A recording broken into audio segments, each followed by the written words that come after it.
Good morning students, मैं सोनिया कनाल UPS मुकाम से क्लास 8th है। लेसन नंबर 3 जो था ग्लोबल वार्मिंग और कैटास्ट्रॉफ इन द मेकिंग, ये हमने कंप्लीट कर लिया है।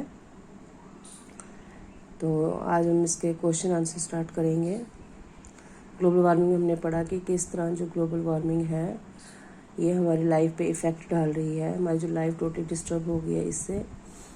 तो ग्लोबल वार्मिंग के लिए ज़िम्मेदार हम हैं, इंसान हैं, क्योंकि एक तो वो पेड़ काट रहा है और ऊपर से वो फॉसिल फ्यूल्स का यूज़ कर रहा है।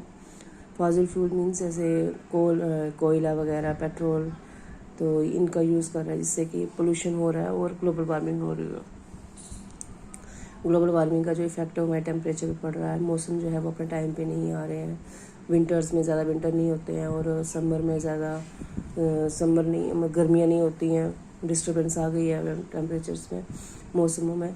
और जम्मू एंड कश्मीर का अगर हम देखे जाएँ तो जो वेदर है वो टोटली इफेक्ट हो गया ग्लोबल वार्मिंग से। फसलें जो है वो सही टाइम पे नहीं हो रही हैं, जिस मौसम में जो फसलें होनी चाहिए, लेकिन जब वेदर डिस्टर्बेंसेस हो रही है तो फसलें अपने टाइम पे नहीं हो रही हैं। फ्लावर्स जो खिलते हैं जनवरी फरवरी में वो टाइम पे नहीं खिलते हैं। जो स्नोफॉल पहले होता था आज से 10 साल पहले कश्मीर में कोई पहाड़ियों पे, वो आजकल नहीं होता है। इससे हमारा जो है पूरा वेदर जो है डिस्टर्बेंस हो गया। हमारी जो पीने के पानी की किल्लत आ गई हुई है। मतलब कि ग्लोबल वार्मिंग जो है एक डिज़ास्टर बन के आई है, एक तबाही बन के आई है। तो इसके रिलेटेड क्वेश्चन आंसर है, why has the earth's average surface temperature increase. कि जो अर्थ का टेम्परेचर है, सरफेस टेम्परेचर जो है वो इंक्रीज़ क्यों हो रहा है। ठीक है, कि why has the earth's average surface temperature increase. जो अर्थ का टेम्परेचर है, सरफेस टेम्परेचर है, वो इंक्रीज़ क्यों हो रहा है। The earth's average surface temperature has increase due to the global warming. क्यों हो रहा है? ग्लोबल वार्मिंग की वजह से। वार्मिंग मीन्स हीट की वजह से बढ़ रहा है। जो ग्लेशियर्स वगैरह हमारे जो मेल्ट हो रहे हैं, किस लिए? हीट की वजह से, ग्लोबल वार्मिंग की वजह से। क्यों इंक्रीज़ हो रहा है? Warming which has increase the concentration of green house gases. जो हमारी ग्रीन हाउस गैसेज है, जो हमारे एटमॉस्फेयर में जो गैसेज हैं वो बढ़ गई हैं। Produced by human activities such as deforestation. जो ह्यूमन एक्टिविटीज़ हैं, इंसानों द्वारा जो एक्टिविटीज़ की जा रही हैं, जैसे कि डिफॉरेस्टेशन, पेड़ काटे जा रहे हैं। Burning of fossil fuels. Fossil fuels means जो नेचुरल फ्यूल्स होते हैं, जो कोयला वगैरह, पेट्रोल वगैरह, इसको इंसान ज़्यादा यूज़ कर रहा है। इससे क्या हो गया है? ग्लोबल वार्मिंग हो गया है। और ग्लोबल वार्मिंग होने की वजह से सॉरी, और ग्लोबल वार्मिंग होने की वजह से ही हमारा जो अर्थ का टेम्परेचर है वो इंक्रीज़ हो रहा है। अगर जितना टेम्परेचर इंक्रीज़ होगा उतनी ही हीट बढ़ती जाएगी और हमारे जो अर्थ पे इसका साइड इफ़ेक्ट पड़ेगा। दोबारा पढ़ती हूँ इसको। The earth's average surface temperature has increase due to the global warming which has increase the concentration of green house gases in the atmosphere. जो ग्रीन हाउस, जो हमारे एटमॉस्फेयर में जो गैसेज हैं, नाइट्रोजन वगैरह, ये जब इनका बढ़ जाती है, इनकी हीट बढ़ जाती है, तो इससे हमारी ग्लोबल वार्मिंग होती है। और ये हीट किस वजह से बढ़ रही है? गैसेस का इफेक्ट किस वजह से बढ़ रहा है? डिफॉरेस्टेशन से और बर्निंग ऑफ फॉसिल फ्यूल, जो कि ह्यूमन बींग्स कर रहा है। मतलब ग्लोबल वार्मिंग के लिए जो जिम्मेदार है वो है human being. Now question number 2, why is the Himalaya region called the water tower of Asia. कि हिमालय की जो पहाड़ियाँ हैं, हिमालय का जो एरिया है, उसको क्यों कहा जाता है वाटर टावर ऑफ एशिया। कि सारा पानी जो है वो वहाँ से, एशिया का जितना भी पानी है, एशिया में जितना भी पानी है, इंडिया में पानी जितना भी है, वो कहाँ से आता है? हिमालय से आता है। ऐसा क्यों कहा जाता है? The Himalayan region is covered of about 33,000 square kilometer by glaciers which act as the mother to several streams and rivers and support economy and livelihood to millions of people in several countries of Asia.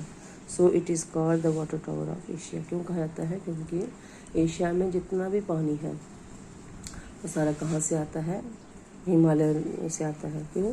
क्योंकि जो हिमालय की जो पहाड़ियाँ हैं वो किससे cover है?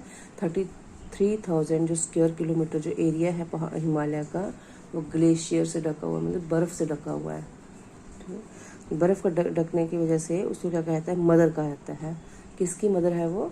ये हिमालय जो है सेवरल स्ट्रीम, बहुत सारी नदियाँ जो हैं, जो हिमालय ने बहुत सारी नदियों को जन्म दिया है, बहुत सारी नदियों को, रिवर्स को, ठीक है, उनको जन्म दिया। मतलब जो पानी हिमालय से जो पानी मेल्ट होके आता है, हिमालय की जो ग्लेशियर्स का पानी जब मेल्ट होता है, पिघल जाता है, तो वो ज़मीन पे आके छोटी छोटी स्ट्रीम, छोटी छोटी नदियाँ बनाता है, छोटे छोटे दरिया बनाता है। तो ये जो हिमालय है वो मदर है किसकी? स्ट्रीम्स की और रिवर्स की, जिसकी वजह से हमारी इकॉनमी को और हमारी लाइवलीहुड को, हमारे मतलब हमारी जो जो देश की जो इकॉनमी है उसमें फ़ायदा मिलता है, और हम जो ज़िंदगी गुजारते हैं, अपनी लाइवलीहुड है, वो जो है टोटली डिपेंड किस पे? वाटर पे है। तो इस जो है हिमालय है उससे उनको हेल्प मिलती है। इसलिए हिमालय रीजन को वाटर टावर ऑफ एशिया कहा जाता है, क्योंकि जितनी भी बेसिक नीड्स है वाटर की वो हिमालय से पूरी होती हैं। Now question number 3, what are the main sources of water in the Kashmir valley? ये कश्मीर वैली में वाटर सोर्सेज क्या है, कहाँ कहाँ से पानी आता है? फ्लड प्लेन लाइक लेक्स, ठीक है, flood plain lakes, high altitudes Himalayan lakes, perennial rivers of Indus system, wetlands of different dimensions, ponds, snow-fed streams, springs, rivers are the main source of water in the Kashmir Valley। ठीक है, water sources कौन से हैं कश्मीर के? एक तो flood plain lakes, ठीक है, जो लेक्स हैं जिनमें जैसे फ्लड आते हैं ना जब, तो छोटी छोटी रिवर लेक्स बन जाती हैं, वो है हाई आल्टीट्यूड हिमालयन लेक्स, जो हिमालय का पानी जब मेल्ट हो जाता है उनसे जो लेक्स बनती है। Perennial rivers of Indus system, Indus valley की तरफ जो रिवर्स हैं। वेटलैंड्स ऑफ डिफरेंट डायमेंशंस, छोटे छोटे पॉन्ड्स हैं। स्नो फेड स्ट्रीम, जो बर्फ़ जब पिघलती है तो छोटी छोटी नदियाँ बन जाती हैं। स्प्रिंग, छोटे छोटे चश्मे हैं। रिसीवर्स मीन जो ज़मीन में से पानी निकलता है, और जो ये सब सोर्स है कश्मीर में वाटर के, ठीक है। यहाँ से कश्मीर में जब है पानी आता है कहाँ से? Flood plain lakes, high altitude Himalayan lakes, perennial rivers of Indus system, wetlands of different dimensions, ponds, snow-fed streams, springs, rivers are the main source of water in the Kashmir Valley। Kashmir में पानी यहाँ से आता है, ठीक है। तो ये आपके 3 क्वेश्चन हैं। Why has the Earth's average surface temperature increased? Why is the Himalayan region called the water tower of Asia? और what are the main sources of water in the Kashmir Valley? तो आप please ये 3 question आप अपनी copy पे लिख लीजिएगा, English की कॉपी पे, और इनको लर्न कीजिएगा।